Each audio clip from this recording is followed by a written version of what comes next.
Bonjour à tous, je suis Jean-Christian Rivet, je suis passionné de réseau et je suis aussi auteur du livre « Le bonheur est dans le réseau ». Aujourd'hui, je voudrais vous parler de stratégie de réseau, en particulier de stratégie de réseau naturel.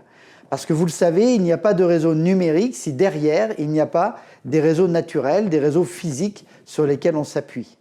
Alors, ce que je vais vous dire aujourd'hui, on le voit en long, en large et en travers dans les différentes masterclass et les formations que j'ai mis en place sous la marque Jouer Collectif que vous retrouvez sur jouercollectif.com.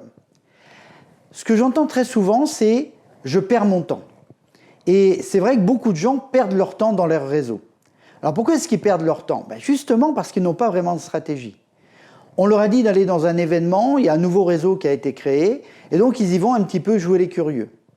D'autres fois, ils ont un moment de libre et ils se disent « tiens, puisque j'ai un moment de libre, je vais pouvoir aller à un after-work ou aller rencontrer des gens ». Mais tout ça, c'est fait sans avoir vraiment de plan d'action, sans avoir vraiment de stratégie. Pourquoi est-ce que le réseau, c'est quelque chose de rentable? Si on a évidemment une bonne stratégie. C'est parce que ça nous permet de rencontrer les bonnes personnes au bon endroit et au bon moment. Et comme vous le savez, quel que soit votre projet, vous avez besoin de 3 ressources. Vous avez besoin de temps à y consacrer, vous avez probablement besoin d'argent pour le financer, mais surtout, vous avez besoin de tisser les bonnes relations de façon à avoir les bonnes ressources humaines, comme on dit. Alors, qu'est-ce qu'on appelle une bonne stratégie de réseau? Il y a en fait 4 leviers à mettre en action pour créer tout ça. Premier levier, c'est ce qu'on appelle les relations. Les relations, c'est-à-dire les personnes que l'on va rencontrer, avec qui on va créer cette relation et l'entretenir. Le deuxième levier, ce sont les réseaux eux-mêmes, ces structures dans lesquelles on va pouvoir fédérer tous ces gens-là. Le troisième levier, ce sont les événements. C'est souvent à cet endroit-là qu'on va pouvoir retrouver les personnes et souvent c'est organisé par les réseaux. Et le quatrième levier, qui souvent effectivement pêche dans beaucoup de stratégies, ce sont la façon dont on va être capable de créer des synergies. C'est ce que j'appelle les alliances dans les réseaux. Premier levier donc, les relations. J'ai déjà eu l'occasion de parler des différents interlocuteurs que l'on vise, que sont le décideur, l'influenceur et l'utilisateur de notre offre, de nos services, de nos produits.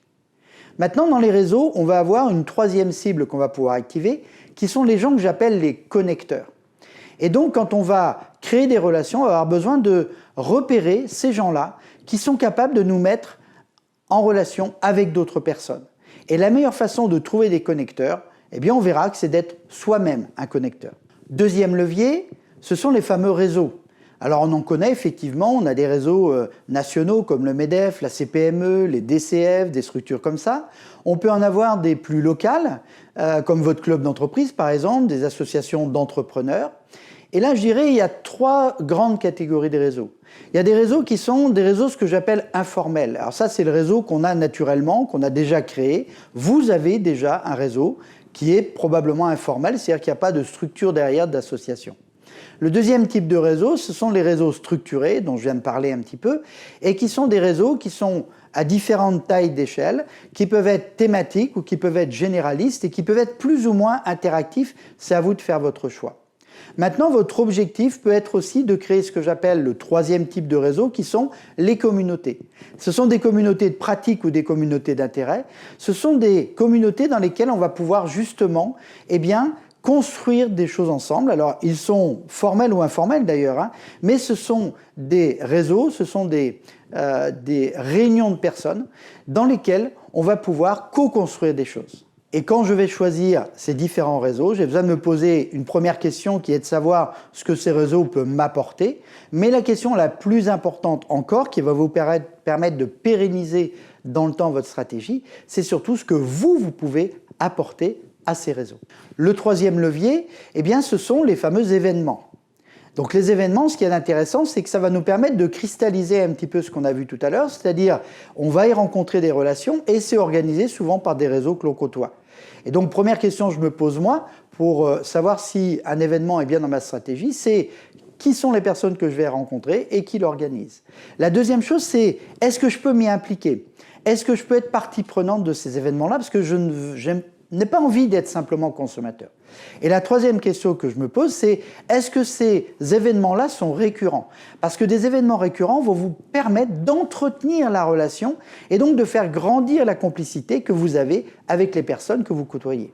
Et tout ça va m'amener au quatrième levier, puisqu'à partir du moment où je suis en relation avec les bonnes personnes, que je les retrouve régulièrement dans les réseaux et qu'on partage des événements ensemble, eh bien évidemment, je vais pouvoir avoir une relation suffisamment proche pour avoir envie de construire des choses avec elles. Et là, il y a 3 niveaux d'alliance, je dirais de synergie. Le premier niveau, c'est simplement la recommandation. On a des réseaux d'ailleurs qui fonctionnent de cette façon-là. Donc là, c'est très simple. Je vais décider qu'à un moment donné, je connais suffisamment bien la personne et les qualités de cette personne pour pouvoir parler d'elle et la recommander autour de moi. Le deuxième type d'alliance, ça peut être ce qu'on appelle de la collaboration. C'est-à-dire qu'on va aller ensemble, par exemple, chez des clients. On va construire des choses ensemble. Le troisième niveau, qui est un petit peu plus impliquant, c'est la co-conception, la co-construction, par exemple, d'une offre ou la co-construction d'un événement, où là, d'un seul coup, on va être obligé, évidemment, de partager, évidemment, nos savoir-faire et, quelque part, de créer quelque chose qui dit que 1 plus 1 égale pas 2, mais 1 plus 1 égale 3, c'est ce qu'on a construit ensemble. Et puis évidemment, lorsque on arrive dans ce niveau, je parlais tout à l'heure de communautaire, on va pouvoir aussi faire du co-développement. Nous, on fait ça dans notre réseau plus agile. Eh bien, c'est d'être capable à un moment donné, avec ces gens-là, de décider qu'on va dans le même sens. Ça peut même être de créer des entreprises ensemble, créer des choses ensemble. Et donc, on va d'un seul coup avoir une stratégie commune qui va nous permettre de nous développer. Donc, cette notion de co-développement, c'est quelque chose souvent qui a besoin d'être passé par la recommandation, par la collaboration, par la co-conception. Et donc, ce co-développement, c'est l'aboutissement de tout ça. C'est donc, je dirais, le summum de l'alliance. On voit donc relation, réseau, événement, alliance. Tout ça, ça sous-entend que vous avez des objectifs précis pour votre activité. Ça sous-entend que vous êtes capable de mettre en place un plan d'action, de mettre ça dans votre planning, puisqu'une bonne stratégie réseau, ça se planifie. Et puis évidemment, d'être capable de mettre de la régularité.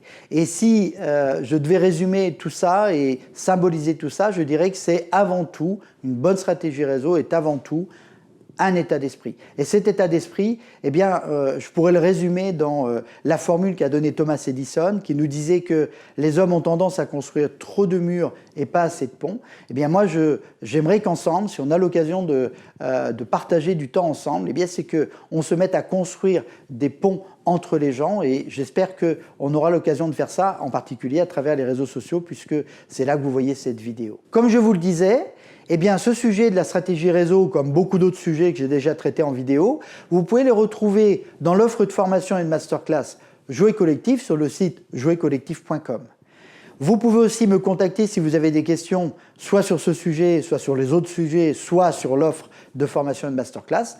D'ici là, eh bien, je vous propose qu'on prenne du temps et qu'on se suive dans les réseaux sociaux, mais aussi, pourquoi pas, pour ceux qui sont dans ma région, eh bien, dans les réseaux physiques, dans les réseaux naturels, dans les événements, de façon à ce qu'on puisse passer du bon temps ensemble. Donc, je vous dis à très bientôt pour un nouveau sujet.